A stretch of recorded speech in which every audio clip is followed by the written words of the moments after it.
sabik na dumako ang ligaya na hindi mapaliwanag. Parang lumilipad sa ulap nang ako'y tinawag mo at sabay sinabing ang lahat ay dahil sa'kin. Nagbalik ka dahil sa mga pinagsamahan nating panahon at mga oras na hindi ko inakala. Maaari pang maulit kinaladong tanikalang pumipigil sa'tin upang ilabas ang saloobin na puno ng pag-iibig ang handa ng salubungin. Ang lahat ng hirap at pagsubok sa ating daanan, mahal kita yan ang sinabi mo na iingatan.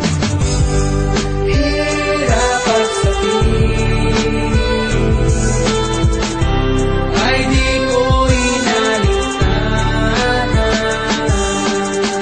Ngayon ako ay nabalik at ang pinto ng puso ko ikaw ay nakabukas para sa palala na ang tunay na sa akin ang mundo. Ako'y narito pagkat akin lamang sinusunod ang sinasabi at sinisigaw nitong aking damdamin na hindi ko pala kaya ang ika'y mawalay sa'kin. Alaala ng mga pinagsamahan na lumipas, naririto ako upang ipagpatuloy bukas. Ngayon at magpakailanman sa aking dalawa, alam kong tunay ang pag-ibig na iyong nadarama. Para sa'kin, asahan mong ito ay iingatan. Pangako ko kailanman ay di ka na iiwanan. Pagkat di ko naman din kaya, ikaw ang siyang ligaya. Sana ang puso mo'y nananatili pang malaya. Hawakan mo kamay ko, sana'y wag mo nang bitawan. Mahal kita, ako'y di mo na kailangan